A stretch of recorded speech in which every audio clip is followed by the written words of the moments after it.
sports fans. This is Robert with WTP Sports Dudes here live for another edition of Saturday Sports Freestyling. I'm here this morning with my man FanDuel Zaya of the FanDuel Zaya podcast, who has a huge game today. His Buckeyes will be playing Indiana in the Big Ten championship game, number one versus number two. How you feeling this morning, FanDuel Zaya? Man, baby, I'm ready. You know what I'm saying? I'm ready. We ready. You feel me? We coming. We coming back to where our home originally is and it belongs. We taking our rightful stage back, man. I'm excited, man. How you doing this morning? I'm doing good, bro. I'm doing good. Are you one of those fans who like the game at noon, 3:30, or the prime game at 7:30? It all depends. I don't like playing at noon a lot. I think it is a time where you should play those games. Like I always like playing Michigan at noon because notoriously that's a noon game. But when you going through these seasons, you know, maybe 3 games at noon is good. I think we should definitely play about 3 night games a year, not including the Big Ten championship. I like that this time is slotted in prime time under the lights. But I think it just need to be a balance, man. None of these games should always be at noon. You know, the whole Fox thing and Big Noon and that's the main slot. That stuff we're gonna be playing in that slot forever if that's the case. If they keep going down the same road, so I don't know. I ain't gonna say I'm not a fan or I am a fan of noon or 3:30. I think it just needs to be a balanced schedule, man. Yeah, I prefer. Man, I agree with you on that. Sometimes I do want it to be at noon. Sometimes I like 3:30. I like night games because of the excitement of it and all that. The thing is, though, win or lose, when it's that night game, bro, my body be so daggone jacked that it'd be hard to go to sleep, man. I don't be liking that, especially when I know I got to get up early on Sunday morning, man. But the night game is probably the best in terms of a fan being there at the game, light shows and all that stuff that they do now in those games. But 3:30 is probably the one I like the most because it gives me enough time to get some stuff done during the day, and then I can wind down after that game is over and not be so geeked, whether it be a loss or a win. You know, wait till the night games too. You be antsy all day waiting for your boys to come on, man. You Yeah, be yeah, like, oh, I cannot wait till this game starts, especially if it's a big time matchup. yeah, yeah. And you try to plug in all kinds of stuff you can do to pass the Nah, time. facts. Yeah, yeah. What did you think about North Texas Tulane last night? Did North Texas look like they just the stage was too big for them? So I mean, listen, I picked Tulane to win because I felt like they would come out there with a little extra juice because they're on their own field. Um, listen, I just think these are two like comparable teams in talent. So the edge is probably gonna go to the team. I wouldn't say the stage was too big for them. It's just a conference championship game. But I mean, they both had the same type of thing on the line, you know. So I'm not gonna say the stage was too big, or I just think they lost to a team that had more juice and probably wanted it more. That listen, when you get to games like this, the team that usually win is the team that wants it more, and that's just what you saw last night. Like Tulane punched them and they throat. You know what I mean? Like, and it was no recovering for North Texas. Yeah. I thought at the beginning of the game, North Texas came out and looked really good on that first drive. They even looked good on the second drive. But that fumble, man, really flipped the momentum in that game. It looked like it was going to be a back and forth matchup. And after that, I just don't feel like they ever recovered well enough to get momentum back on their side to the point where they could go ahead and try to close out that game. But I think you're absolutely correct. Tulane was not playing. They understood what was on the line, and they was out there playing more aggressive, with more fight, with more urgency than I felt like North Texas played with out there yesterday. Um, Hats off to Tulane. You're going to make the college football playoffs. Hopefully, you can have a good showing in that. You think they're going to probably be the 12 seed, 5-12 matchup Man, we against. gotta wait. We gotta wait for the ACC because James Madison won last night too. So we gotta wait just to see what happens for real because it ain't no telling. It ain't no telling. You're exactly right about that. What's your thoughts on James Madison and the possibility of them probably getting into the college football playoffs, having two group of five teams if Duke pulls off this victory today over Virginia? So I was screaming James Madison possibly making the playoff 3 4 weeks ago, but up until that point, I have never seen them play. This was the first time I seen them play last night. If they get in, they're gonna get blown out. Yeah, They just I mean, good group of five team. For the Sun Belt. They're not it, man. They're not it. I see why they kept on pump faking about putting them in the rankings. You know what I'm saying?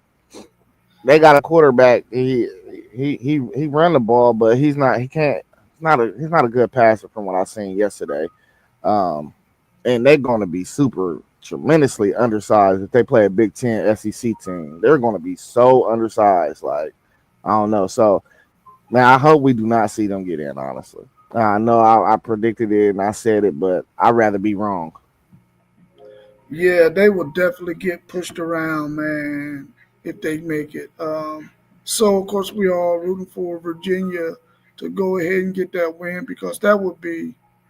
Do you know how much controversy that would be? How many people will be out there saying the committee, this is what we get when we don't have a better formula for picking the 12 best teams in the country. I was watching that Mac Brown clip where he was saying that he would like to see them get the 12 best teams or whatever the number is going to be, whether it's going to be 14 or 16, and then that the group of five you have your own best 12 and compete in that. I think I think what he was saying was probably spot on, and I think a lot of us feel like that too. I know you want to see the group of five get a chance, that the small guy to get a chance out there. Um, if it's going to be this format. But I'm quite sure you also would like to see them have their own thing where they can go and win their own championship on that group of five level, because we all know that it's going to be tough for them to be able to compete in the college football playoffs, especially when you got to play against some of the teams who have the size that they have and the skill that they have. They'll just be outmatched. You know what? Why they don't just create an NIT in the football? Like they do the basketball. It don't have to just be a group of five thing. You could take a couple teams that you think that needs to be invited from the power, and see if the group of five can compete with some of the worst teams in the power. Just that's how the NIT works though. They send an invitation to whoever they think deserves it. Let me. I'm glad that you mentioned that because that's a really that's a really good point. Do you think, like, if they go with the first 12, say hypothetically, the committee or whoever who decides this stuff just decides, hey, we're going with the best 12 teams we feel like are in the country, 1 through 12, whoever end in 1 through 12, y'all in. But everybody 13 through 24, you're going to go play in a separate NIT type of thing, and they play like that. Do you think that would be feasible, or you might still have some really good Power Four teams who will probably dominate that? I don't think they should do it like that. I think they should take the first 12, but still the top group of five because, like I said, sports is about competitiveness, underdog stories. These are things that make sports what it is. So I think after 12, though, we should still have matchups in bowl games. because you get a lot of matchups you wouldn't normally see regularly. We've seen this play down last year. Everybody was doing stuff like that. We got to still solve the problem of these out. But after you pretty much sweep through the middle class of the rankings, so, anywhere from 13 to probably the 40th ranked team overall in the country, I think that's where you start sending invites out. Um, just because you don't really want the next best group of five, which let's say it's North Texas at the moment or a Navy. You don't want them playing against Miami. You know what I'm saying? Because that's the same. You're going to get the same result that you're probably going to see in the college football playoff with those guys. And when you turn around and you look at the NIT in basketball, and we know it's a totally different sport. Size really matters less in basketball than I would say football. Um, Even though size, you can't teach size in neither one. So, but when you look at it on the basketball side, the difference between the team that was just on the cusp of making a tournament and maybe a mid-major school, like let's just take Ohio, if they had a good team, is way slimmer than it would be on a football field. So that's why I think you got to kind of pull the parameters back from not having the 12th or 13th team, and then you taking the next two or three group of five teams because the difference is still wide in that area. That's why I think you should just still bowl game like maybe 12 to 40, 12 to 50. You should still bowl game them guys, and then with with the football tournament, what your goal is to give the group of five teams something to look forward to winning and putting in the trophy case because at the end of the day, nobody thinks they're ever going to win a college football playoff. Yeah. Let me ask you this as it relates to the committee or whoever decides this thing, just deciding to go, well, listen, whoever are the at the end of the season, whoever the top 12 teams are, whatever the number is, whether it's 12, 14, 16, 24, whatever it is, we're going to take the top 12, get away from if you're a conference champion or not. If you're not in the top 12, whether you're a conference champion or not, you just don't get in. Would you be okay with them going to that format and leaving a group of five out if they're not in the top 12? I mean, it would be pointless to play conference championships then at that point for real now. Like I Okay. think honestly, I think Ohio State Indiana game today is pointless. Because whoever loses, and let's just say the other one wins the national championship, everybody's gonna be like, okay, we wasn't Big Ten champs, but we won the national title. So it's like, what is this? This game is only risking injury, and it's only got award implications for real. Like, who cares if either one of these teams lose? Now, I'm a different type of fan. I ain't won a Big Ten championship since 2019, and I want to win a Big Ten championship. So I'm all here for it. But I'm telling you, the majority of the country is probably thinking like, what's the point of playing this game? Neither one of these teams is going to be ranked below 3 or 4 after this week. They're both still going to get buys. So we really just playing for bragging rights right now. Yeah, I remember when we first started doing the podcast and we were thinking about the 12 team playoff and conference championship games. And like in the NFL, when you get teams who are coming up on that last game of the season, they sit a lot of their starters because they already know what their position is going to be in the NFL playoffs. They already got that sold up. They go ahead and rest players. Do you think in a case like this one, because we already realize that this game 1 and 2, both of those teams are in. Of course, their position where they're going to be at is not locked in yet. The winners is locked in. We already know where the winner is going to be.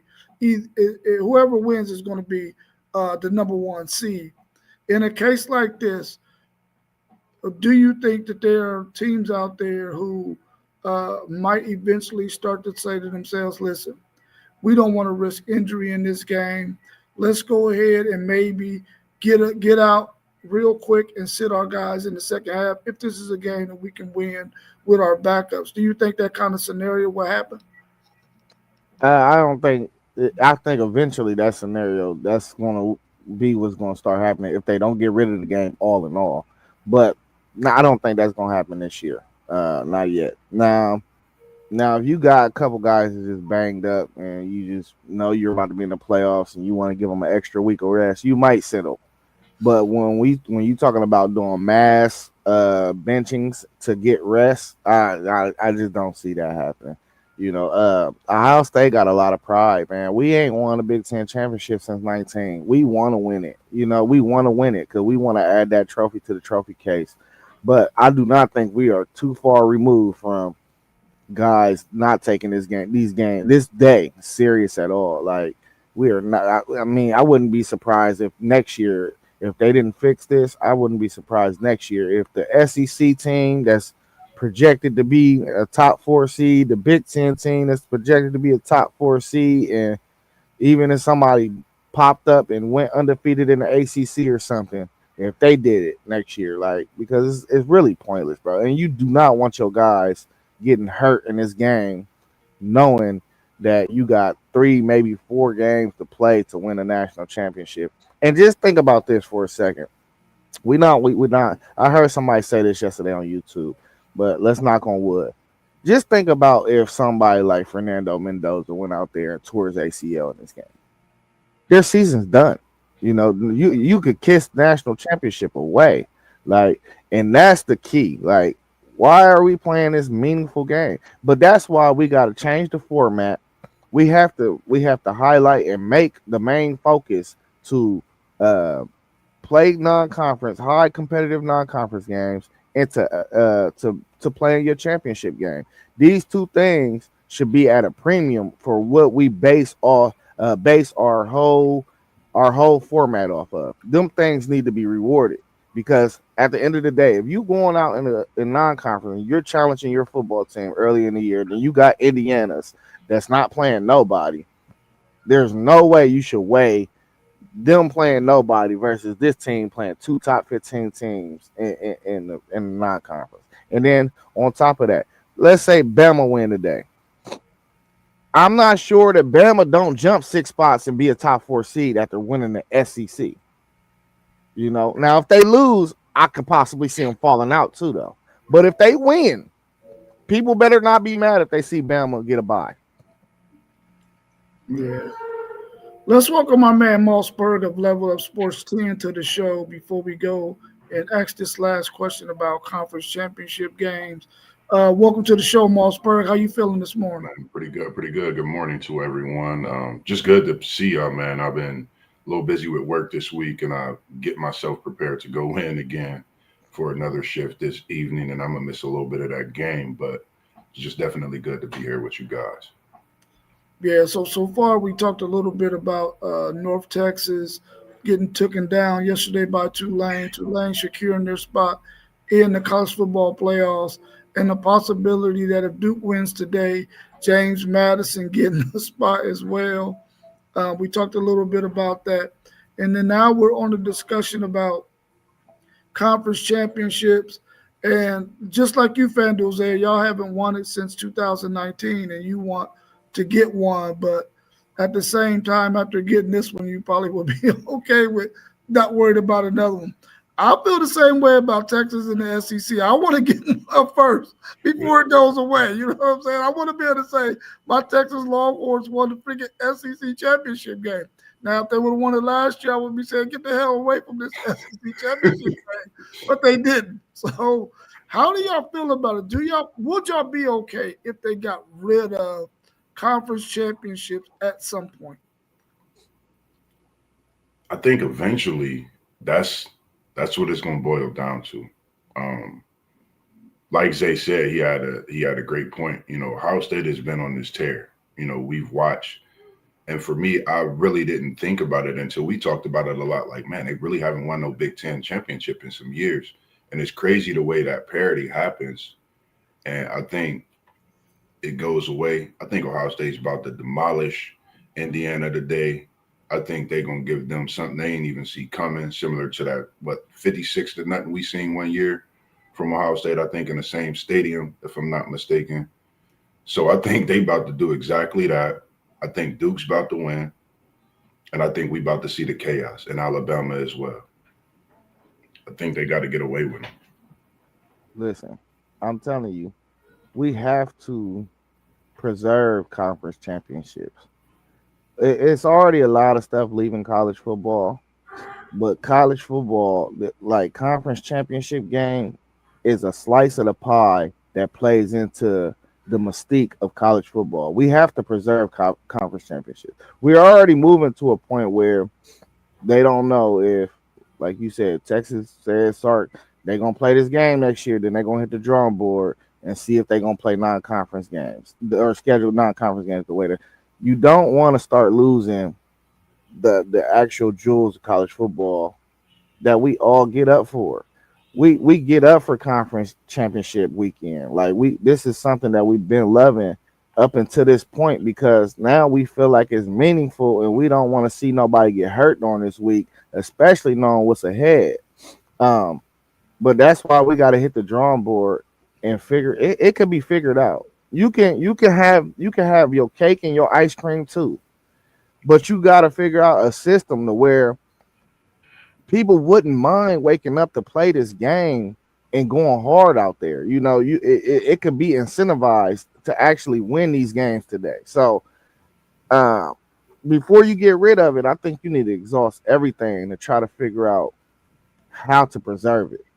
Yeah, I think. I mean, you make a great point with that because you know, and I say that based on the way they've had this playoff. I think the playoff, makes it to where you want to push away with it. And, like you said, go to the drawing board. If you make a bigger playoff picture, does that give that conference championship a lot more teams able to schedule those right games because of course we seeing this year the non-conference games be a big part whether it was early in the season or late in the season. And that's we always talk about November football. What are you doing in November? And it seems like it doesn't matter this year. They're still talking about a Miami team that played great. We seen the first half, and as you spoke about the crystal ball, and it seems like it's a thing. One week they're up, the next week they're kind of like, man, is this that team that should be in the playoffs? So I mean, there's so many different ways to look at it. And with you saying that, I agree with you. I wholeheartedly agree. They should go to the drawing board, make a better picture. And man, I kind of go back on my word. I like the conference championships because Yeah, well, if this come across anybody's board, I know they thinking about 14. So this is my thought process, and this is just my idea. I hope it come across y'all's desk. Yeah, if we're gonna go to 14 teams, like I think we're gonna go, Mhm. just go ahead and give a automatic bye to the Big Ten and the SEC champion. That way, that game is incentivized because if you got to play that game in the conference championship, you probably want that extra week of rest. Um, Big 12, the ACC, they still get an automatic qualifier. I think they'll be satisfied with that because at any given year, even if it's 14 teams, they might only get 2 teams in. And then you still got your group of fives with an automatic qualifier, your next highest champion, or whatever. So I think that's the way you can incentivize, especially listen, the sport is built around the SEC and the Big Ten. So them are the two conferences that really needs the incentives.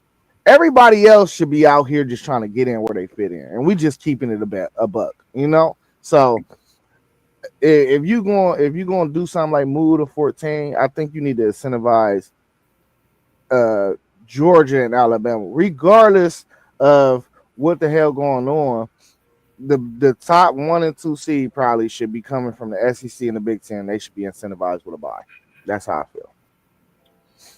Yeah, I like the picture that you have painted about the conferences being able to they got to find a way to make this thing meaningful because the painting that you see right now with Carson Beck getting hurt in that game and that hurting Georgia's chances in the college football playoffs is the painting that everybody is sort of like looking at right now.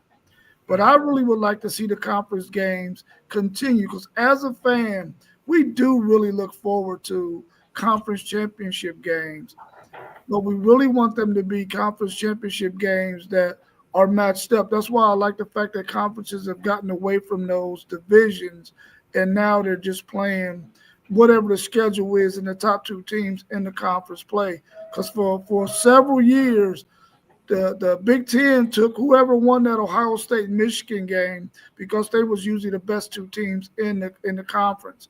And there was many years that Ohio State or Michigan got left out of the title game because of they lost to the other. And so with that being said, I like the fact that they've gotten away from those divisions, which allows you to get the two best teams in the conference to play in those championship games, even though there are times when the one team is much better than the other guy who made it to that game. But I would like to see them incentivize it as well to make it more meaningful. And I think that well, whoever makes it to that game, there should be some money available for those players who those teams who make it. There should be some money available from whoever runs that championship game. They should get incentivized. The coach should get incentivized. Players, the whole 9 yards. And there should also be an insurance policy for every player that's paid by whoever runs that freaking championship game. The conference needs to make sure that if anybody gets injured, they got insurance that can be paid out to them if they get injured in that game. There has to be something on the table that makes this game continue to be worth playing, especially once we've seen what happened with Carson Beck last year. It just got to be incentivized so that it can stay meaningful because I don't really want to see it go away. But if the picture that we see right now is Carson Beck, then I don't want that to happen to my team if they make it to the SEC championship game and they lose a key player like Georgia lost Carson Beck last year. Yeah. What's your thoughts on the game coming up today between Duke and Virginia? What does Duke need to do to win it, and what does Virginia need to do to keep from losing? Man, Duke need to have them boozer boys in attendance and the crazies going, the Cameron crazies. But I don't know. I think if Duke continue to play stout, play physical, um, just be Duke. They've climbed into this ACC championship by just winning week after week late in the season, and they've gotten healthier. Duke is a team that's been under the radar. I've watched them. They've got to keep victories throughout the season to put them in this ACC championship. So I think Duke actually prevails today. I got Duke winning. Um, I'm picking all the chaos today. I think Duke wins, cause some chaos, and it's a great season for Virginia. But I think Duke is going to have that chaos. That team with them 5 losses and people sitting back like, wow, this is what we got to deal with. Some more chaos. I got Duke in a close victory. Um, Darian Mensah got numbers like every quarterback that's considered in the Heisman race right now. Um, he got almost 3,500 yards, 28 touchdowns, 4 interceptions. That sounds like some of the lines that Mendoza and Sayan has. Um, Defense is terrible though. It's just bad. I don't want Duke to win. I do not want listen. I do not want to see James Madison get in. After watching them yesterday, I don't want to see it because I'm not gonna watch that game. Whoever, if they get the 12 seed, whoever get the 5 seed, I'm not watching. They're gonna get ran up and down the field. It's gonna be 60-0. Um, in that instance, I'm going Virginia. I think Virginia's gonna win. I think Chandler, what is his name, Morrison, the quarterback. I think he's gonna have a good day. I like Darian Mintz on the other side. If I had to pick between the two quarterbacks, but whole and whole, all around, I just think Virginia should be the better team. Yeah, Mossberg, as much as I need some chaos to happen, that's not the kind of chaos I want to see. You know, if Duke wins this game, man, that means James Madison gets in. It doesn't mean one of those other deserving Power Four schools get in, like a BYU or Miami or Texas or Vanderbilt. None of those teams get in. It's James Madison with that kind of chaos. So I definitely don't want to see that happen.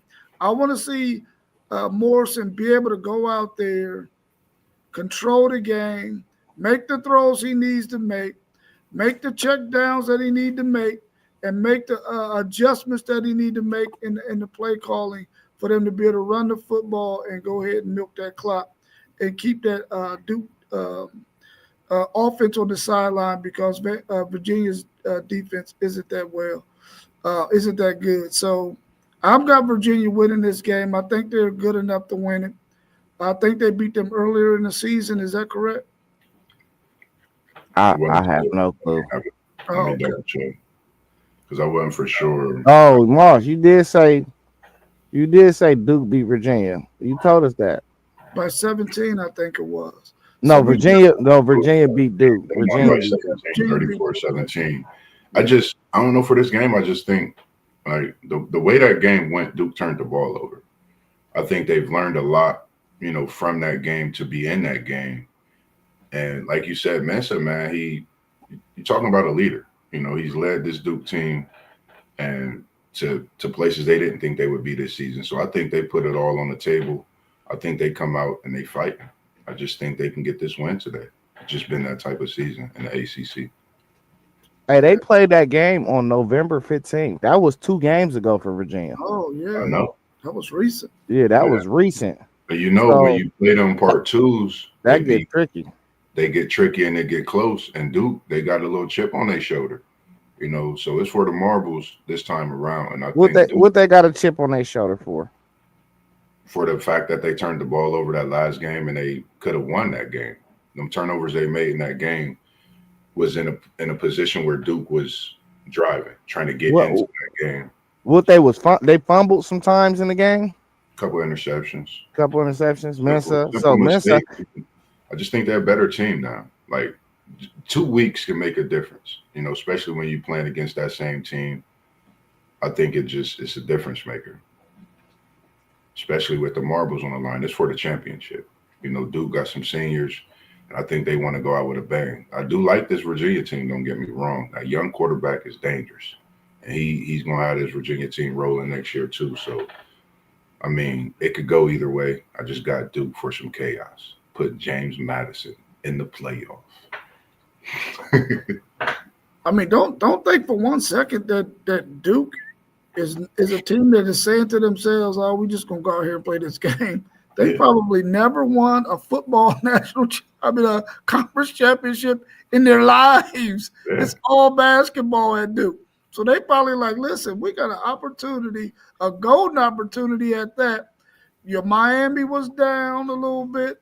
You got Florida State that was down, Clemson that was down. We got a chance to win the ACC championship game.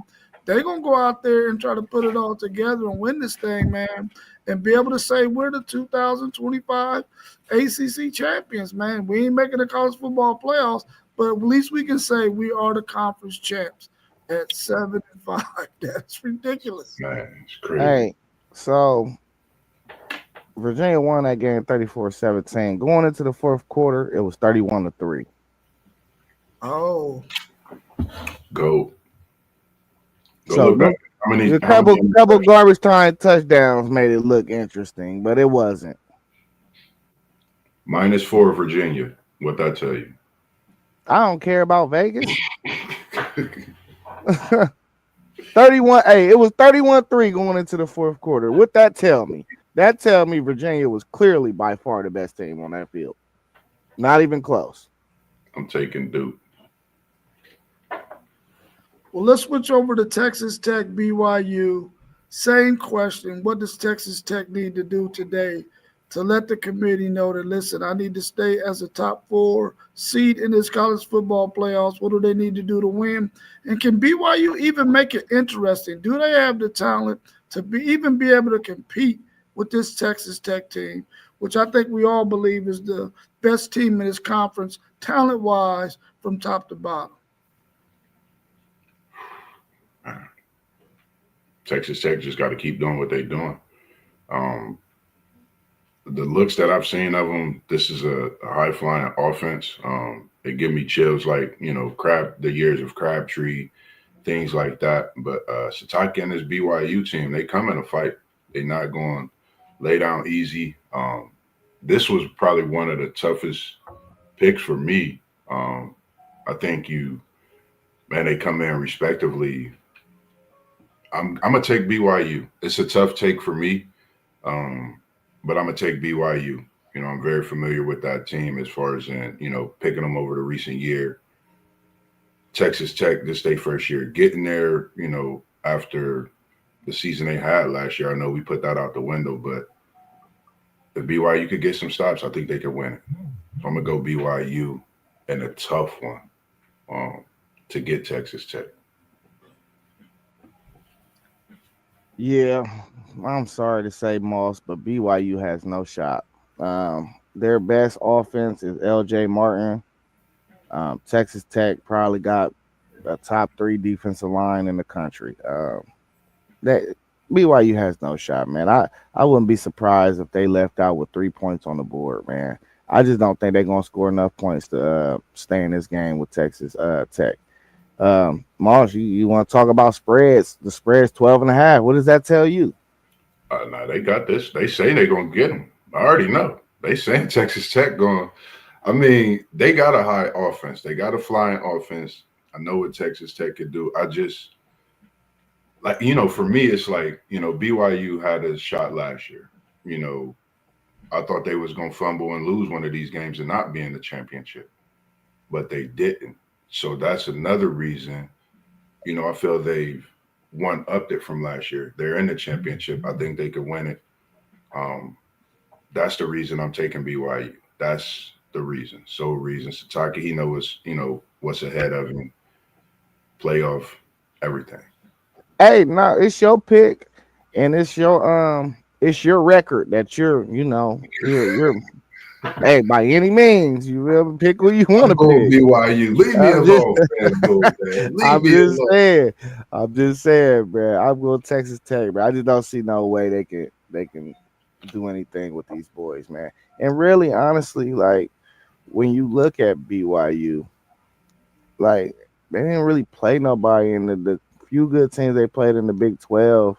They struggle with. I mean, even though they won, they struggle with Arizona. They struggle with Utah. I think it was somebody else they struggled with too, but like the better talented teams in the conference, they just struggle with. And we talking about a Texas Tech team that I think doubles the type of talent that they got than any other Big 12 team. Like that whole front seven is going to the NFL. That Texas Tech team is pretty loaded. Yeah, Bear Morton is their quarterback. Is that correct? Bear, uh, it's that's Batchmeyer, not Bachmeyer or Bachmeyer, something. Batchmeyer, Bachmeyer. Bachmeyer. Oh, okay, okay. Oh, yeah, that's right. That's right. That's right. Oh, Long as you talking about Morton? You talking about Texas Tech? Yeah, Morton. Morton is the quarterback. yeah, Bear Morton. Yeah, yeah, yeah. He's the quarterback for Texas Tech. He's played a lot of football, man. I Yeah, he mean, he's old. played a lot of football. He just had a lot of injuries. This is one of the seasons where he's been pretty semi-healthy. I think he got hurt maybe earlier in the season, but I don't think he missed much time if he missed any time. But I think the fact that he is so seasoned the way he is, he's going to lead this Texas Tech team to this Big 12 victory, man, and they're going to look really, really good in doing it. I don't think BYU has a chance in this game.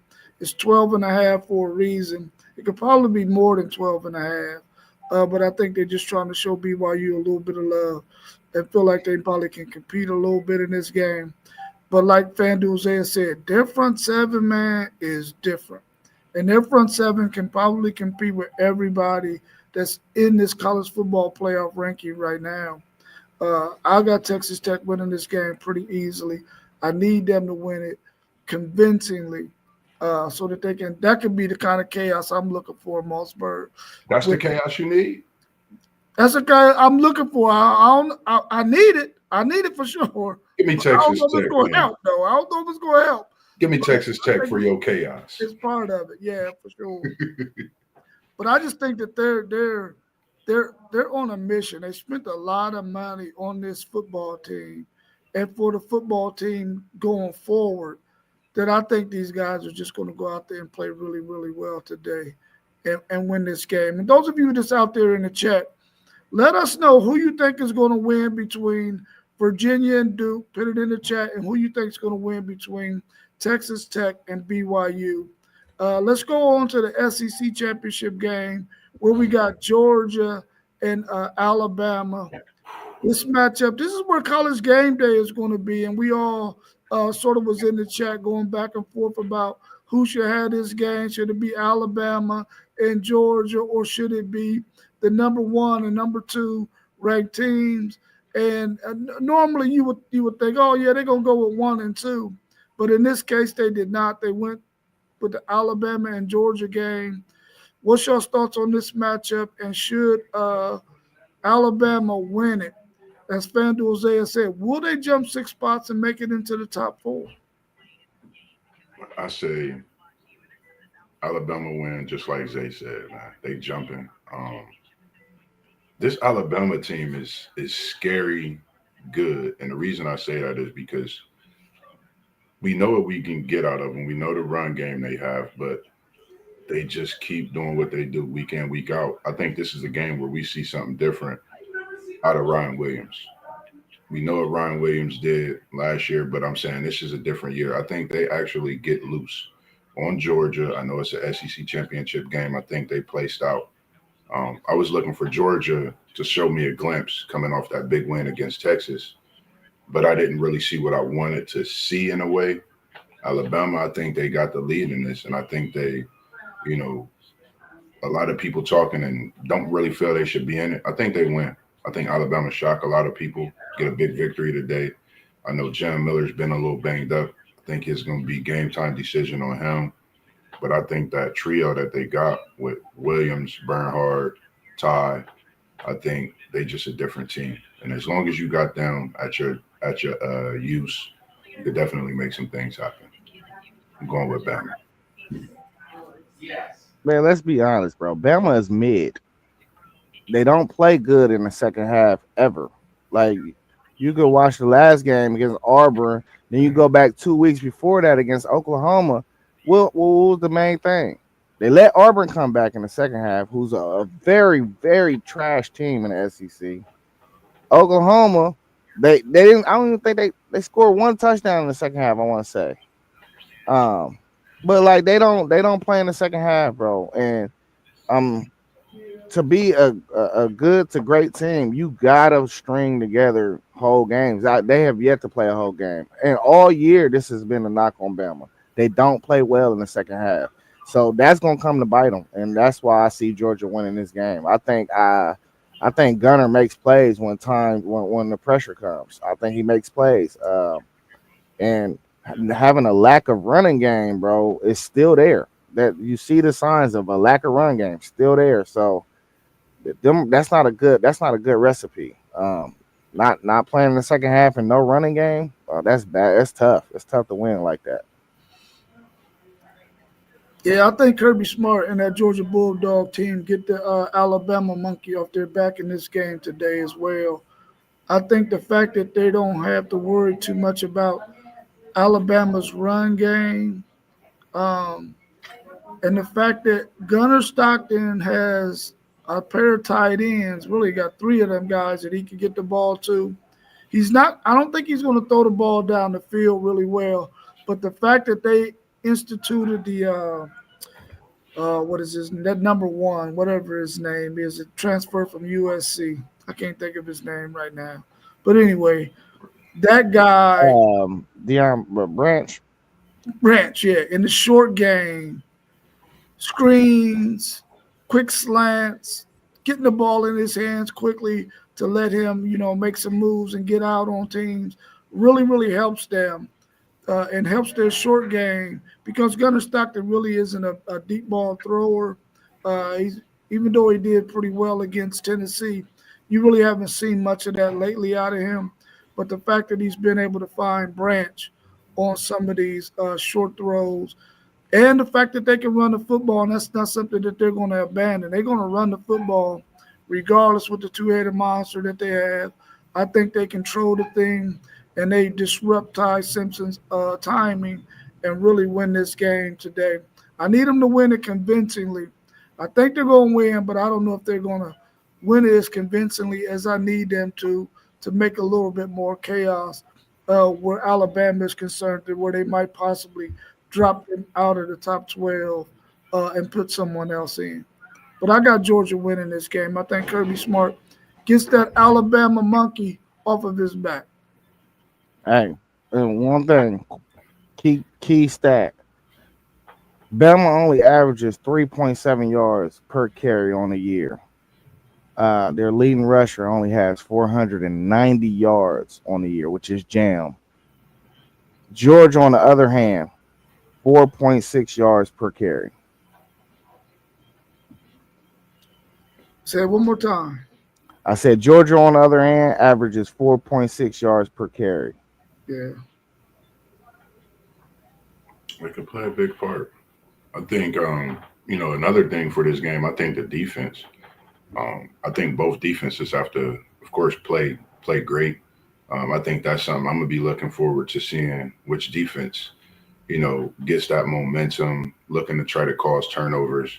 And I think the team that gets the turnovers in this game wins the game. I know turnovers play a big part in games, but I think this game specifically with, Alabama and a run game not really being a factor lately, but that passing attack is there. And we know how crazy that passing attack could be and the way you use Bernhard just for the little, duck offs and things like that to kind of get the offense rolling. I think it's just a defensive game today. Whoever comes out and plays stout defensively, not just in the first half, but I think that third quarter, that first few drives in that third quarter, I think that sets the tone for that second half because the way it's looked, no offense has really been played in these games in the second half. So got to see who's going to step up defensively to make that offense happen. Defense causing a turnover, offensive point. So that's just something that I'm gonna be looking at myself as well. And this is another thing too. Bama struggles. If they don't get explosive plays, they struggle. Like a lot of their touchdowns on the year, if you notice, they don't really string together 12 play drives for 70 yards. No, Mm-hmm. they get explosive pass. It might be a five play drive that went 65 yards, but they done had a 40-yard pass within the drive. So can they string together a drive or two this game? Where they go 10 yards and they go all the way down the field and they get in the end zone or they get some points. Period. I just think that Georgia is more well rounded and balanced on offense to be able to complete that mission. I agree. Totally agree. Yeah, all right, y'all. Well, let's look at this last game we got on the slate. I guess the people in the chat, they must be afraid to tell us who they think gonna win these games and these conference championship Man, games, because ain't nobody dropped nothing in the chat. Who you think gonna win between BYU and Texas Tech? Who do you think's gonna win between Virginia and Duke? And who do you think's gonna win between Georgia and Alabama? We want to hear from you. Let us know who you think's gonna win as we talk about Ohio State, Indiana, one versus two. The matchup that I think many of the people in the country have been looking forward to seeing because Indiana has played really well. They haven't played as good as we've seen them play early in the season when they played Penn State, and Mendoza hasn't played as well as he's played in the past. But they really put it on Purdue that last game. Ohio State, we know what they've been looking like all season. They look like some serious juggernauts. They consistently look like the number one team in the country. What's your thoughts on this matchup? FanDuel Zay, of course, you can go last. You're the Ohio State fan in this. What is your thoughts on this one? What does Ohio State need to do to make Indiana look like they're mid? Man, you're talking Ohio State, Indiana, man. This is I think we've all been waiting on this. I think everybody's been waiting on it, myself personally, because everybody know what Indiana coming with. Everybody know what Ohio State's coming with. And for me, watching Indiana beat Oregon and Eugene this year, that was a big win. Still throughout the season, I was like, is this Indiana team? Indiana, what is this team? Who is this Indiana team? And little and behold, they're in the Big Ten championship. But I'm going to ask after this game, who is this Indiana team? Ohio State wins plus 20s at taking your Buckeyes to put a beat down on the Hoosiers. No disrespect to Indiana. But I think when you face this Ohio State team, I think Ohio State is really that damn good. OH with a big victory today.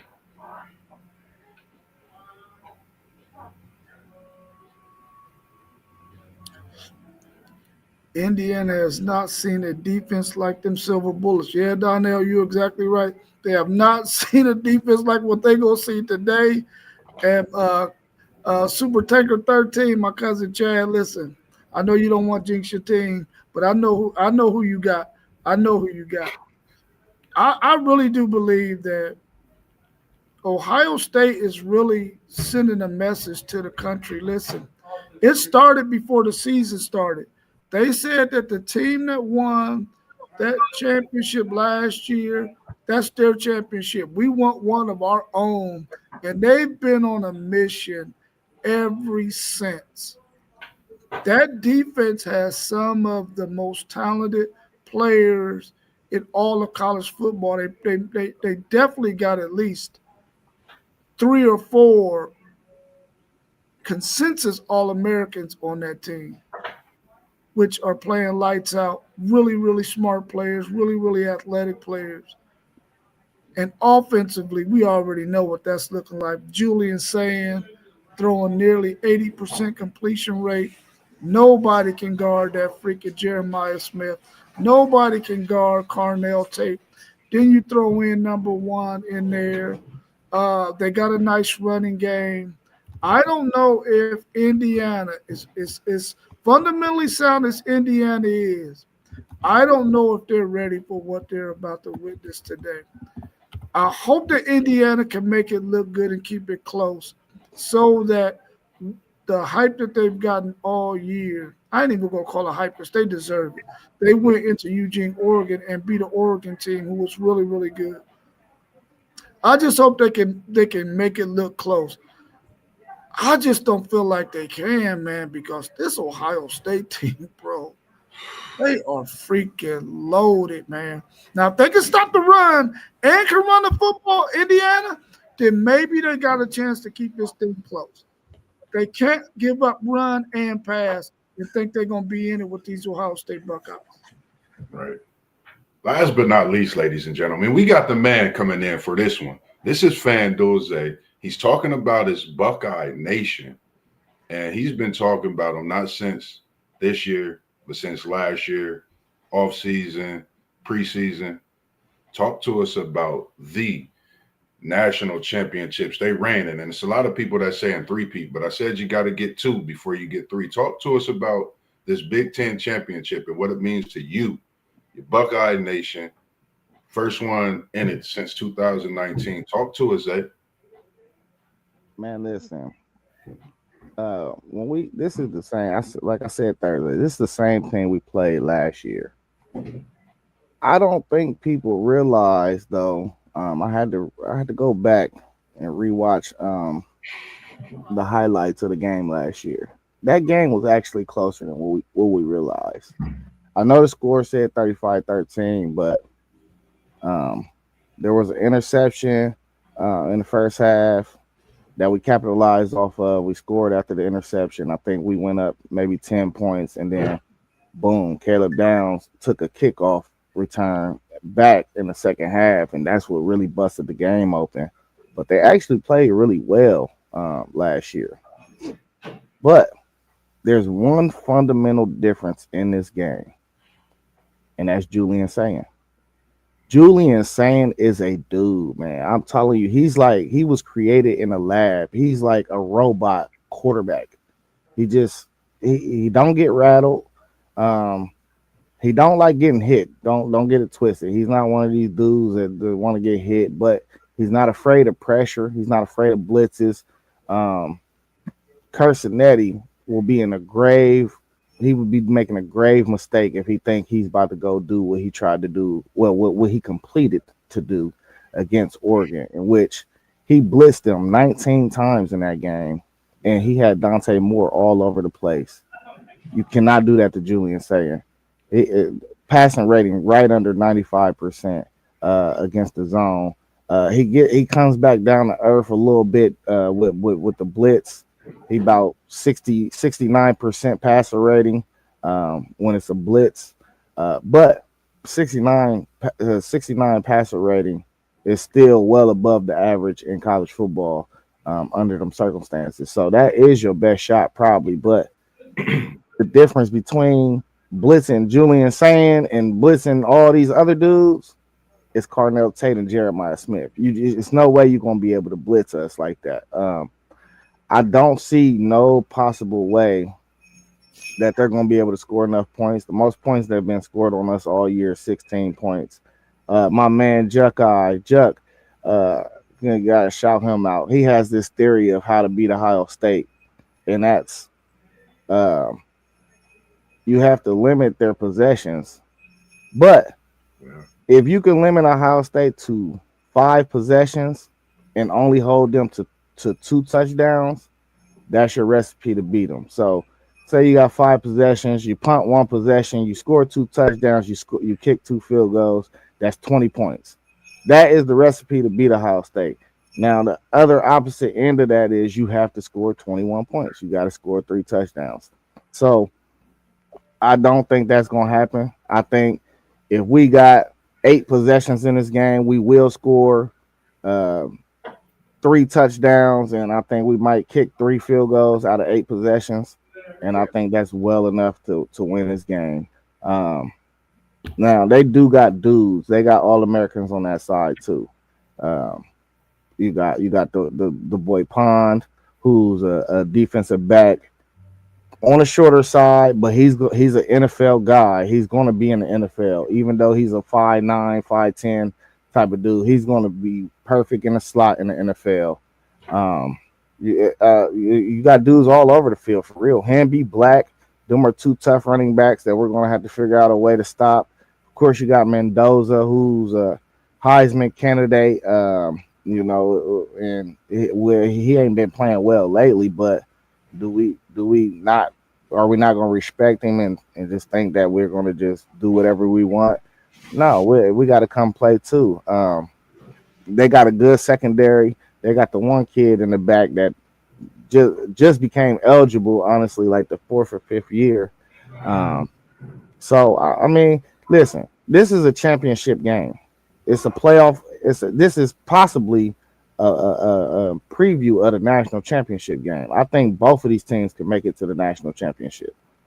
So I'm not just gonna say we're gonna go out here and do whatever we want. We will cover the spread. I did say 2 touchdowns. I still believe it, but I think the score and how the game is played will look totally different. Like it might be looking crazy on the scoreboard, but I think it's gonna be closer if you watch the game. You cannot just look at the box score at the end of the game and be like, "Oh, Ohio State did this, Ohio State did that." I think the game will be closer than what the score indicates. Um, I'm glad you mentioned that about the secondary. Just thinking about your secondary and your defense, Reese, Igbinosa. Of course, we know about the boogeyman. He scares everybody. We got two boogeyman's. Which one? But I watched my guy Sanchez the last couple of weeks. I know since that one week you was disappointed in him, but I watched him. That kid has stepped up, and I think these last few weeks, I think when it comes to that secondary being prepared. I've been watching him play, just how he's more active, seem like he's just wanting to be better. That conversation you said when he had on the sideline with coach, I could see that played a big part in his betterment these last few weeks. So Sanchez is one that I'm actually looking forward to seeing, because that's one of the guys I like when y'all was recruiting him. Just my style of player, his height and everything. So defensively, I think, I don't know, Reese, Downs, Igminosa, Boogeyman too. I just think this Ohio State defense is different, man. I don't really think Indiana has nothing coming. Y'all on that turf that y'all want to be on. I know they got great cornerbacks, great linebackers. I just think y'all win in this Big Ten championship to prove more than a point. I think y'all about to put up a 50 ball like y'all did a few years ago. People looked why y'all was there and wanted to see y'all play.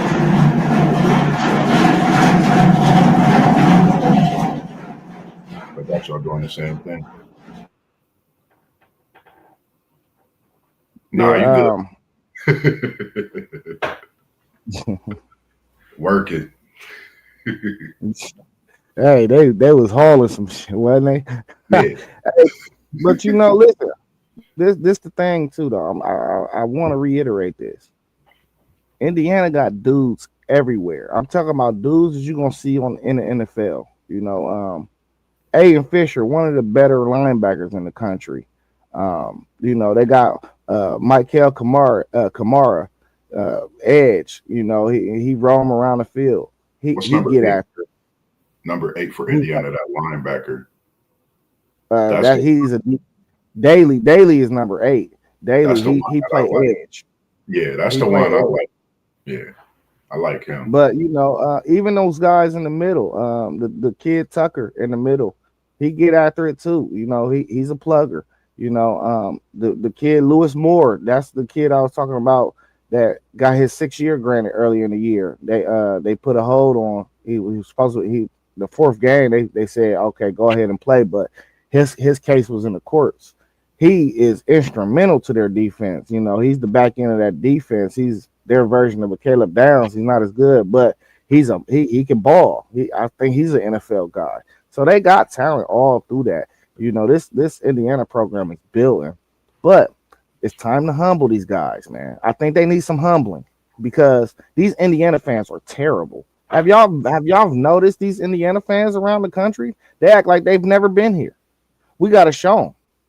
Hey, I seen a map yesterday, man. They got the predictions is the world for some reason. It got a world map with Indiana all over it, saying the world is speaking Indiana over Ohio State. What's the one or maybe two? What part of the game do you think Ohio State? What's your advantage in this game? What part of the game do you feel Ohio State has the biggest advantage? Of course, we know on the outside with the wide receivers, but what part of this game do you think gives them that advantage, gives them that edge? It's clearly our offensive line. Our offensive line play has been tremendous. We gave up zero pressures against Michigan. Um, Before that, the week before that, I want to say it was only one pressure, but we was having problems with our offensive line earlier in the season. But that offensive line got better and better and better and better. And shout out to Tyler Bowen, man. Tyler Bowen, I feel like he didn't change the whole offensive line culture. You know, so I'm just saying, like, them dudes are mean, bro. Like, from Philip Daniels, Shabola was the only weak spot, but Shabola impressed me last week and how he played. Luke Montgomery, I don't know what it is about Montgomery when it gets to bowl season and championship season. This dude cuts it on for some reason. It's a switch that hit. Like, you didn't seen it the last 3 weeks with Luke Montgomery, where and that left side of the line is just outstanding. That's clearly the best side of our line. But even with that, that's only because I feel like Shabola was a weakness. But he actually played very well last week. But Philip Daniels might be the meanest dude on the offensive line, and I think that's why you was able to see Bo break out last week, like the way he did, because of that offensive line. Now we figured out, and this is the scary part for the whole college football world. We figured out we got to do that running back. They should have never let us figure that out. We got a dude that we could trust, and he's a true freshman. Yes, he is. We were a little timid giving him the ball against Michigan at the beginning of the game. I felt like Mhm. uh, maybe they just wanted to play aggressive, take some shots early. But the way he played last week, it's only going to build momentum. And I think if I had to give somebody a game ball at the end of the game today, and I had to choose a pick, it would probably be Bo. I think Bo gonna go crazy. Yeah, I think you made a point. That's I told you how I feel about him. I think he should have been a starting running back. After some weeks after seeing him, I think again this week, Bo get 100, Ohio State win. I think he makes things so much easier for Julian saying and the respect that he gets in that locker room, being a true freshman, man. You gotta run the ball for the Ohio State University. That's not a tough task. You go, you get the big win in the big house. So that alone, and then his prior to throughout the season, and then last week, oh, he has 1,000 rushing yards. Has anybody been paying attention to that? This is a true freshman. He gets 1,000 yards rushing. He's not even starting the first few games of the season. So people really need to look at Bo because that boy is special. I think, you got to commend Ohio State on what they're doing in that recruiting, to get Bo, to get Julian, have Smitty, have Tate, have all these guys, as well as on the defensive side, getting the transfers, Downs being the biggest one, but then to bring in this recruiting class, solidifying with Henry the other day. So I think it's just something special what they're building over at Ohio State and that they continue to build. So, for me, I'm just excited to be able to, look forward to this championship game tonight and see what Ohio State could do. I got them in a big win. I'm not talking 2 touchdowns, I'm saying three.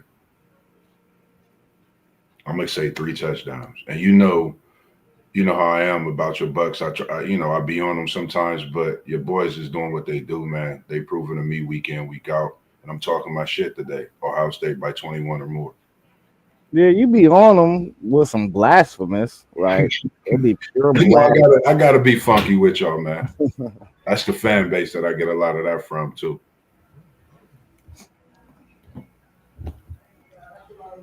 Hey, I hear you, old Texas man, but you need to watch this game today.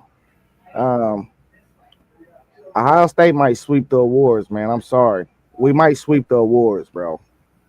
You better go. You better go realize who Arvell Reese is. But that Rodriguez kid, he is definitely. He probably should be. He should probably be in New York, honestly. Yeah. I think it's between him and Arvell Reese to win that Buckus Award. Um, even though Anthony Hill was there, the fact that he hasn't played in the last 2 games, no, he's not. He's definitely not going to win. I don't think he was going to win it even before these last 2 games, though. I don't think he did. What we seen Jacob Rodriguez and what Arvell Reese has done this season. But all three of them are really, really good linebackers. Boy, the NFL's going to love to get all three of those dudes. Um, but I think he has a really good chance of winning the Buckets. Him or Arvell Reese. Donnell was saying if they blitz, that means our tight ends and our running backs on quick flares, they're going to eat. I believe that's the case too. Julian saying is so smart now that he can get he know what to do with that football, man. He gonna get it to the right guys. He said he already won the Buckets Award. Well, did he win it last year? Is that who won it? Who won it last year? Or is he saying he's already saying, oh, he got it this He year? said he gonna Well, win it we'll this see. year. I mean, he's deserving of it. I mean, either one of them is deserving of it. Yeah, Yeah, I think the award already dropped. I must have missed it. I think that's what he's saying. Oh, okay. Because certain awards is coming out right certain now. awards that come out. Yeah, Smitty got the wide receiver of the year. congratulations to him too, man. Because he all over the field. Interceptions, forcing fumbles. He doing a little everything. Donnell, over under 47 and a half. You say you think it's over, man. I'm telling you, I will pick the under, bro. I will pick the under. I think the final score gonna be something like 27-10. You know, I don't think they're going to score more than 16 points, which is what we let up the whole season, the most we let up the whole season. Um, and I don't think we're just going to go out there and blow them out. Like, I think we're going to play as balanced as we can. We're going to play slow, efficient football on offense. I don't think it's going to be a lot of possessions. 47.5 is kind of a lot. Um, Maybe not. If you think it's going to be a field goal difference in the game, I mean, like something like 27-24. If you think that's more of what we're going to be looking at, even that's not even covering. 27-24 ain't covering. I just don't see them scoring more than 16 points. I just don't. Not on this defense. I And, just man, think Mendoza struggles, man. He struggles when people give him different looks. So I don't see the way they muster up all these points I'm gonna just unless they just start gashing us in the running game. yeah, I'm gonna just go over. I just really think y'all that good, man. Nothing against this Indiana team. I always look to that second half, man. Like games like, for example, when y'all was playing, forget y'all got that. I think it was a Michigan State game. How it was close, boom, y'all get them couple plays, game's over. I think we're gonna see something special like that today, man. Where y'all's defense is playing, and we got to think y'all's defense have been playing a lot, of course, better. But I want to see that fumble return, that interception return. I think we're gonna see a lot of that today. A lot of things that people are like, why is this defense so great? They already great. We see what they produce, when it comes to holding opponents to whether it's points, yards, you name it. But I think we're gonna see that ball getting intercepted, fumbles possibly happening. I just think it's Ohio State is all hats on, man. And like you said about the kid that's been up in his game in the last few weeks, I think he knows when to turn it on. Having that experience and making that run last year, I think he knows that it's that late time in November. It's time to have your hard helmet on, and we got to go out. And the possibility of Ohio State going through a college football undefeated is possible. I Something we said will never happen. I've really been looking at this, Zay. Listen, bro, I'm gonna be honest. I'm gonna sit back and I say this. I've really been looking at it like they could beat this Indiana team. They come out in the playoff as a number one. This Ohio State team could be wreck. Like Yeah, this. and this a thing too. I was looking at Moss. Man, the bracket looks so much easier than it did last year. Now you see It why I looks want so that much chaos easier. for that bracket. It's gonna be smooth cooking. I'm saying just sitting back and looking at the teams though, like Yeah, I think it were better teams last year than it is this year.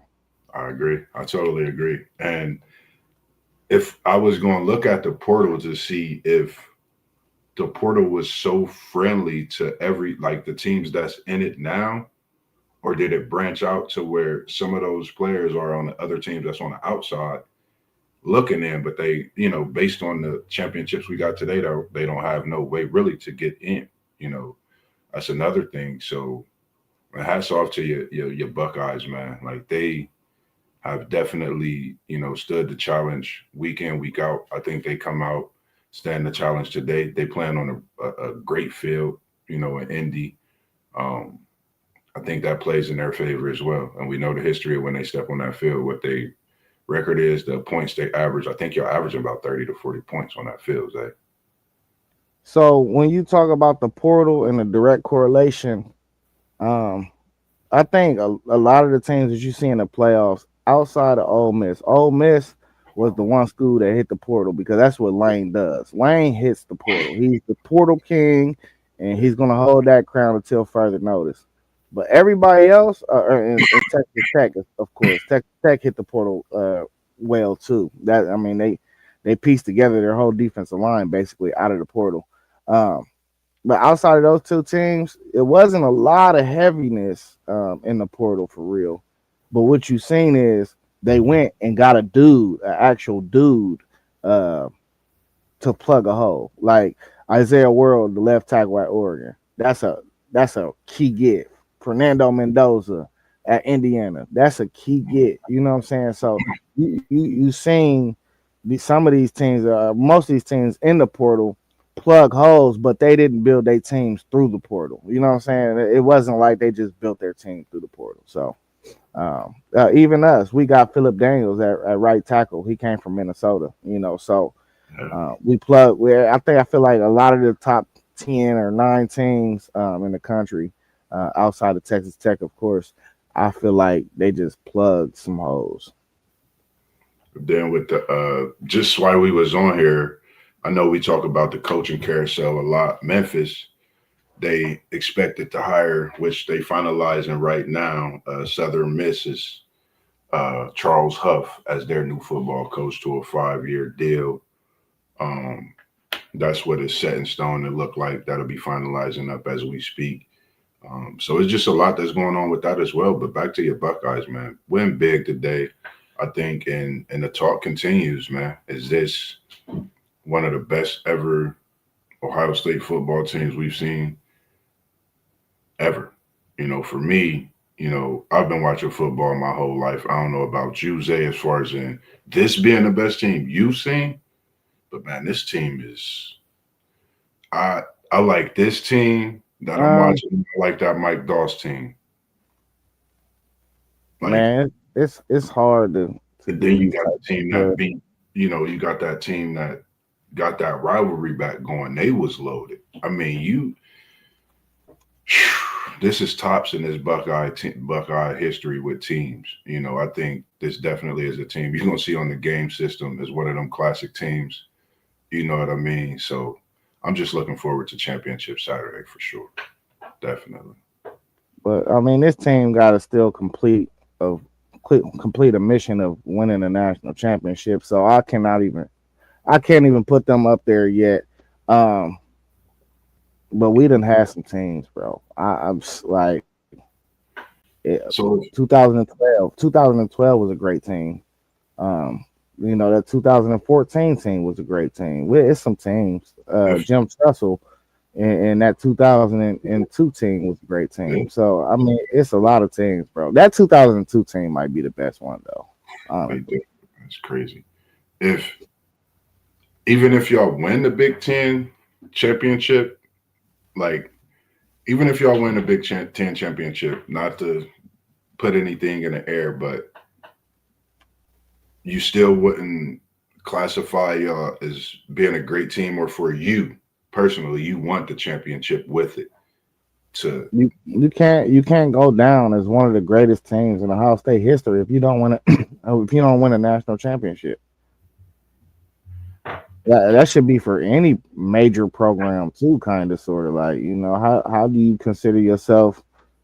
Um, I mean, you can go down as a great team, but like top 10, top 9, like I don't know. I just feel like you got to put a national championship on it to be considered great, or you fell short. And just keep it all the way a band. I say I'm one of them arrogant assholes. I say we the greatest football program of all time, but that doesn't negate the fact that we done came up short. We should have a lot more national titles.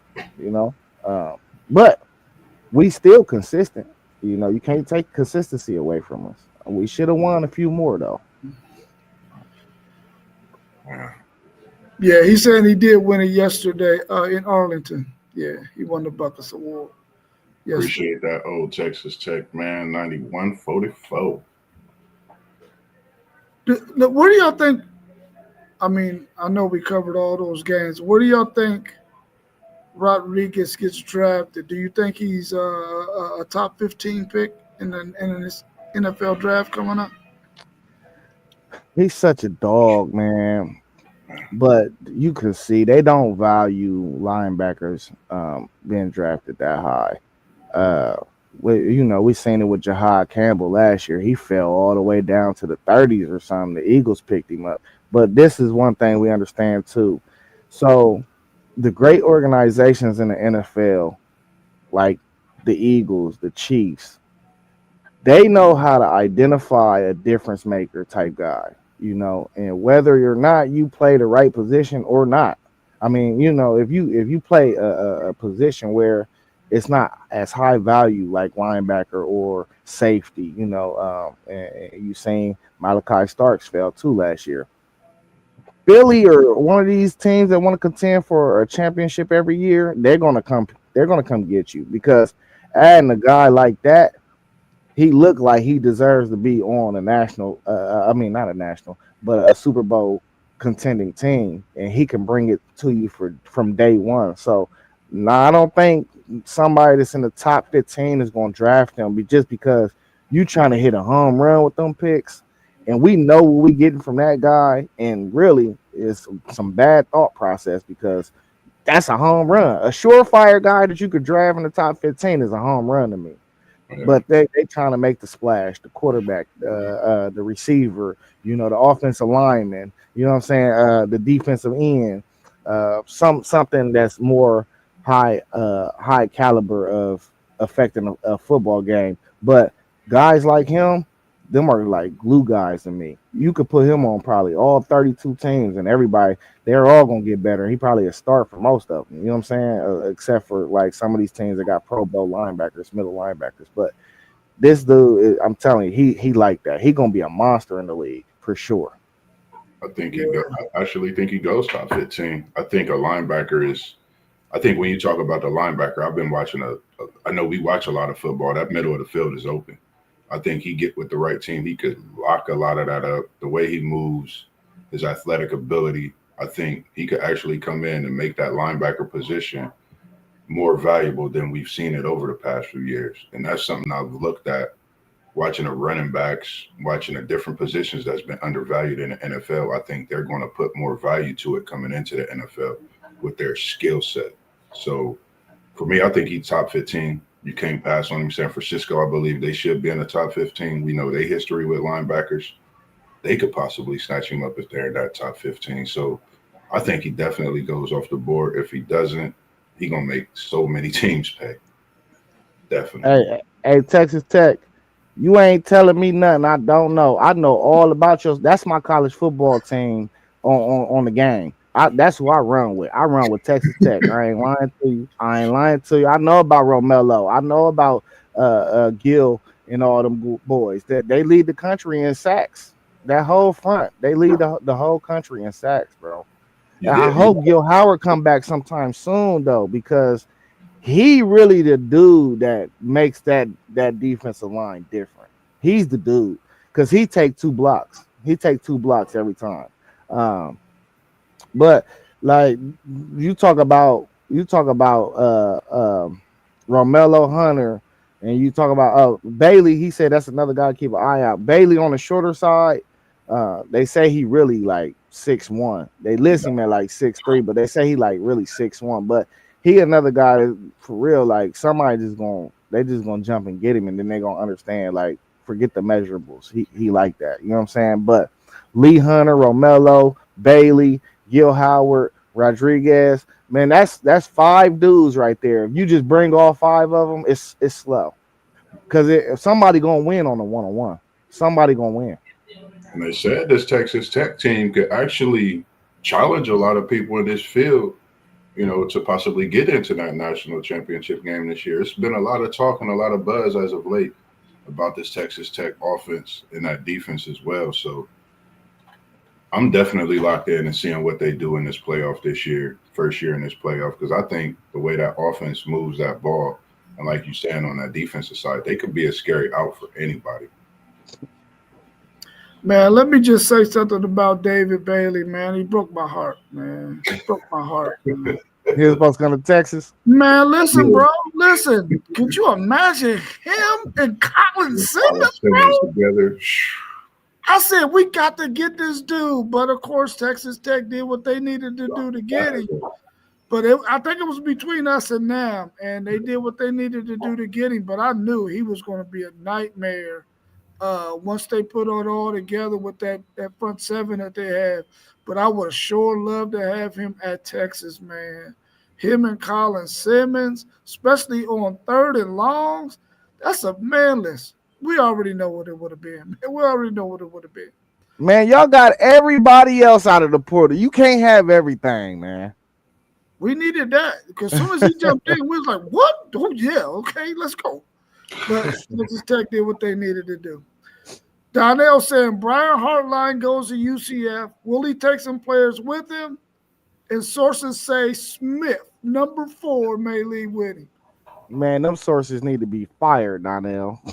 He ain't going nowhere, bro. He is not going to USF with Brian Hartline, man. And listen, he gonna take some players though.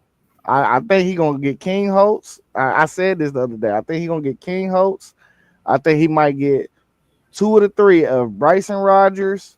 Um, who else? Noah Rogers, who's at NC State, but was his recruit. He transferred out and went to NC State, but they don't even throw him the ball. He be playing, but they don't throw him the ball. So as soon as I listen, I'm telling you, he might hop in the portal and Brian Hartline gonna call him. And then who was the other guy I said? Somebody else on our roster right now that I think might go with him. I can't even think of who I said. It'll come to me though. But I think he's gonna get 2 of our receivers for sure. And King Holtz. And I think that's gonna be his jumpstart package. It just goes to show what he does, the effect that he has on players. I know he was recruiting Smith like crazy. That was like, so I can understand a lot of that, but I don't see that happening. Jemiah Smith go to USF, that'd be diabolical, as we say. I think he stays at Ohio State, him and Chris Henry Jr., along with the other, receivers they got coming in. Just definitely do what they do best, man. he said he said Texas don't Shots deserve fired. Shots fired. Hit that horn on him, Zay. Uh, Texas, man, we appreciate you, man. You know what, man? Brian Hartline is a really, really smart dude. He's in a really, really good position because he already knows the players that are at Ohio State that are good players, they just happen to be behind some better players. So he's going to know when those exit interviews happen, some of the guys that he can say, listen, come on down here to USF, and play some football, man. A really good school. You can go out here, and the NFL is going to be right there with you. And I think he's going to be able to do a really good job, man, because I think he's just a really good observer of talent. He knows what he's doing. I would have liked to have seen him coach one more year at Ohio State as the offensive coordinator and then made this move. But now is the time. He did it. Go do your thing, Brian Hartline. But he's definitely going to get some of those players. Smitty, ain't that happening. That kid's mindset is totally different than what we see from a lot of people. His maturity level, he wouldn't do anything like that. He loves Ohio State. That's why he's there.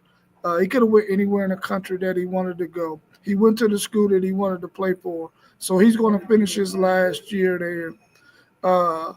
And old Texas Tech, man, yeah, I feel you. I feel you, Texas not deserving to be in the college football playoffs. I understand, man. I understand. They needed to handle their business, and they didn't. But if you think that Texas isn't one of the 12 best teams in the country, then we're going to have to sit down and have a discussion, my brother. They're definitely one of the 12 best teams in the country. But the way it looks right now, they should not be in the college football playoffs. You're right. yeah, Brian Hartline a real one though, man. I don't know if y'all seen that video I put in the chat yesterday when he talked to Chris Henry. He was like, "Hey, you made the right choice because it's the football factory. It's not about being selfish. It's the football factory." Well, that's it. Hey, man, listen. This is the thing I love about being a Texas Longhorns fan because you already know that you got so many. You got Texas Tech, you got Baylor, you got TCU, you got Oklahoma, you got Arkansas. You got so many freaking enemies, man, that it is Always gonna be some action. You ain't gotta go far to get some action. That old Texas Tech man, 9144. Whenever you want to get on the show and talk about your Texas Tech Red Raiders, you are welcome. You Yeah. are He welcome. said the Texas Yellow Bellies. Y'all got a big game tonight, Texas Tech. So we Man, got your they about to pop them, bro. so you could definitely hit us up and you could join us if you want to talk your talk in the morning for a little Sunday after we Yeah. recap these big games tomorrow. Let's That finish off. up with Matt Campbell's hire to Penn State. What's your thoughts about it? Is that a good fit? What do y'all think about Matt Campbell and how you think Penn State is going to fare with him?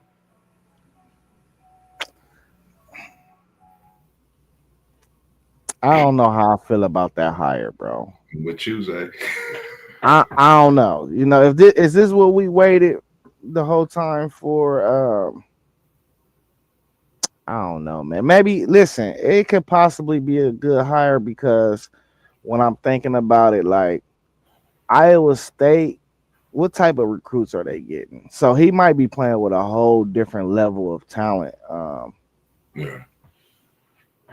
I don't know though. Like I just when I think about Penn State football, it's not that's not what I got from watching Iowa State, you know.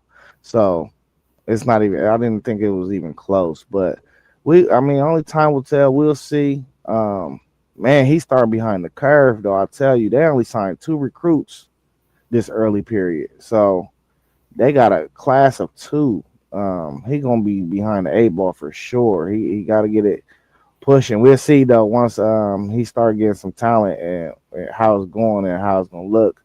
Um, but I ain't sure about it, bro. How you feel? For me, it's the same way as you. You know, this is Penn State. I thought they would have been brought in. Nothing against him. You know, we've seen what his resume is at Iowa State, bringing that program to. But this is Penn State. This is the Big Ten. Like you said about recruiting, you got to come in with your hard hat on in the Big Ten. And that's going to be my thought. You know, what is he bringing in? What is he, doing with what he has there? You know, are you going to be able to replicate what you were doing over at Iowa State? You know, you got to instantly win here at Penn State. You got to be able to compete right away. They're not going to wait for year three. You know, year two is when you need to be getting 9 wins, if not next year, getting 8 to 9 wins. So, for me on the outside looking in, another thing, they hired another coach once he was gone, literally the next day. So that might have something to say as well. Getting rid of, as soon as he signed, they was, had another coach ready. So overall, I don't know. Only time to tell for me. I thought they would have brought in a, you know, I don't know, different coach, I guess, with a much lengthier resume. But I mean, can't negate what he's done at Iowa State, bringing him to the Big Ten. We'll see if that physical nature can stay with him and be a factor here in the Big Ten.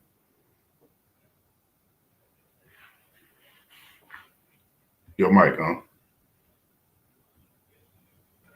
I, I think we all can agree that he wasn't Penn State's first choice. But I think he's probably maybe the best they can get at this point. Matt Campbell had an opportunity several years ago to make his way out of Iowa State, and he didn't. He stayed when he was at his height.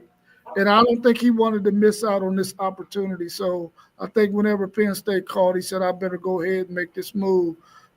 He's already really familiar with the Big Ten, having played Iowa every year. So he knows the physicality that it takes to be able to compete in the Big Ten.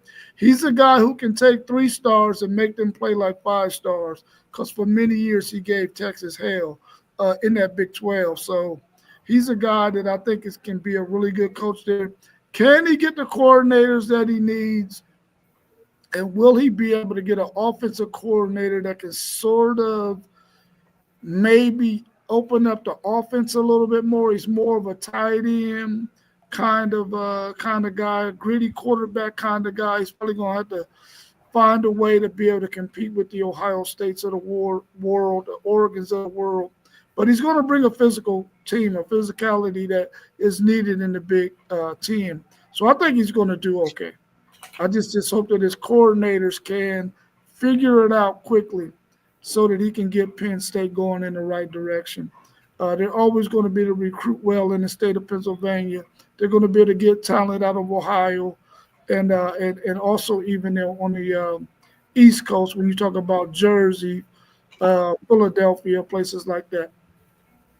Uh, You know the thing that's gonna help Matt Campbell too. Now that I think of it too, he was a coach. He was a head coach at Toledo. Yeah. You know, if he could lock down if he can lock down Pennsylvania and come into Ohio and get a few kids out of Ohio, all his jobs has been in the Midwest. Toledo, Iowa State, now Penn State. He should know the Midwest and where to find talent.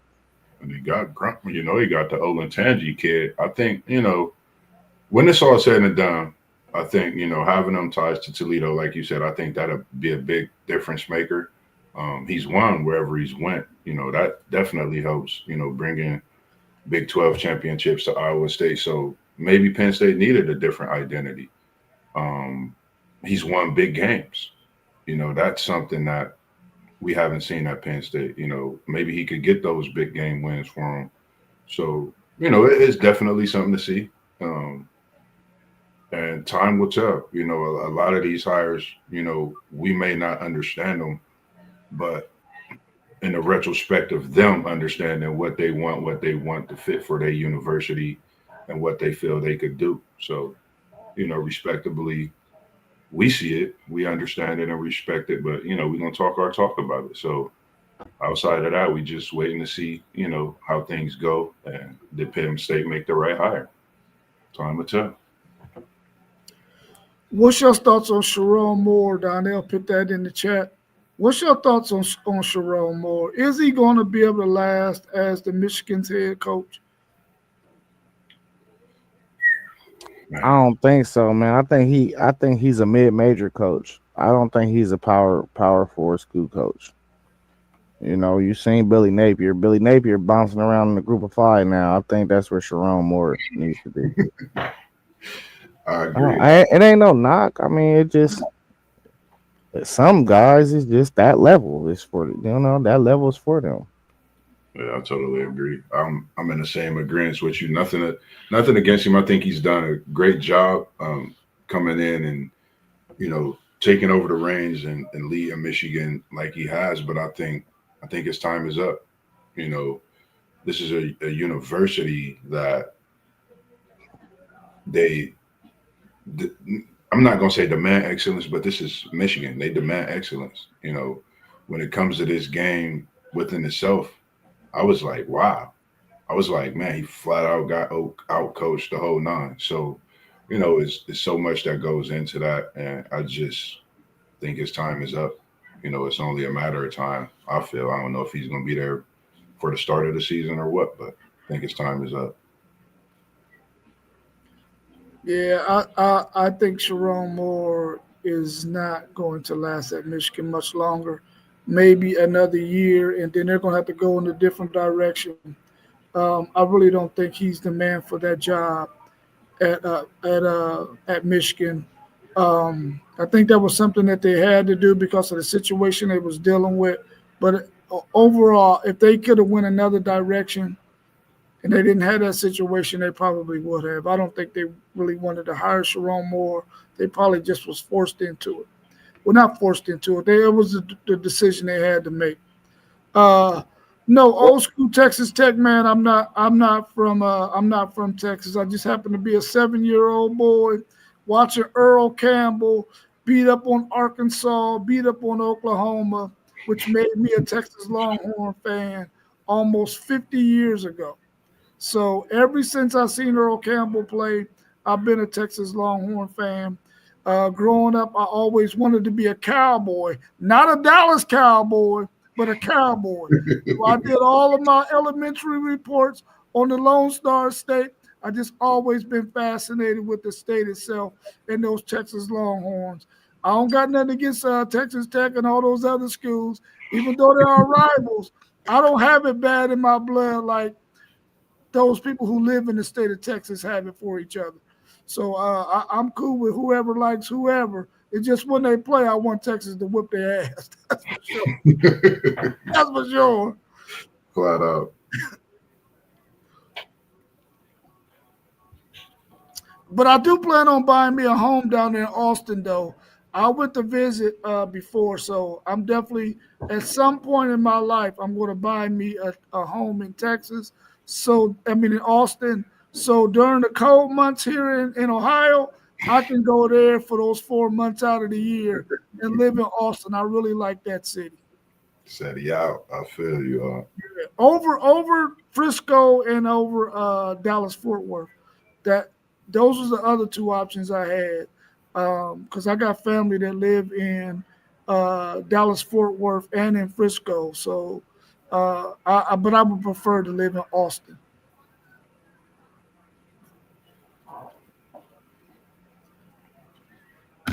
Oh, he was saying that they're already thinking about replacing Sharon Moore.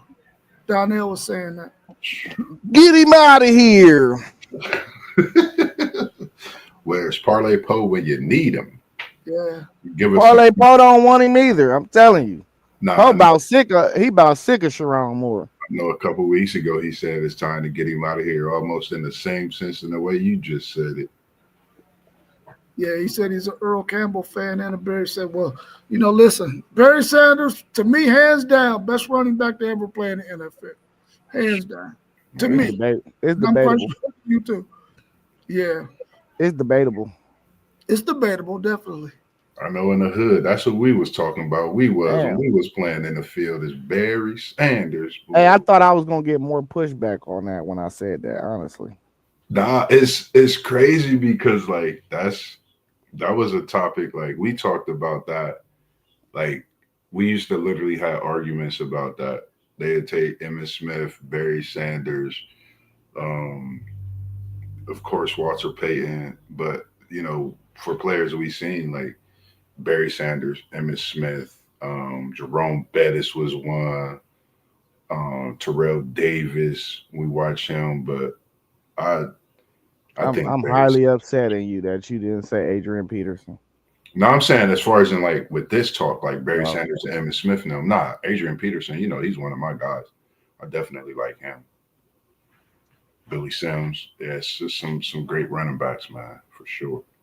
Yeah, but hey, we coming up on 145, man. Anything else that you had to talk about? I don't know if Unc was out of here. Anything else that you had to talk about this morning before we kick off and get into this great day of championship Saturday?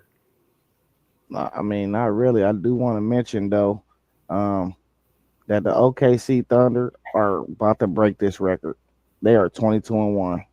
This Yeah, is ridiculous the way they are owning the NBA right now. they on the tear. We will be having some talks coming for the NBA side too. I'm gonna send you all of my.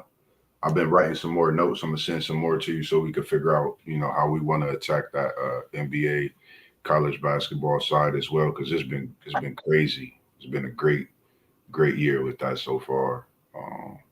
He said, Robert, you go to College Station, make sure you wear a face mask white so you don't smell.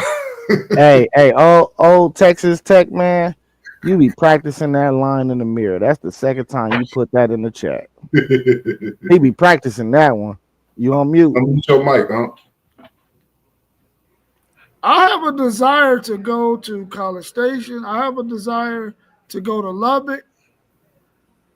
But I ain't gonna be able to do it, bro, because I already know how those fans get down, bro. I ain't You nah. got to call us to Listen, go now down listen, there with you, huh? if I could take all of the crew with me, oh yeah, I'm here, We I'm there. coming I'm up. in We showing up at College Station. We but there.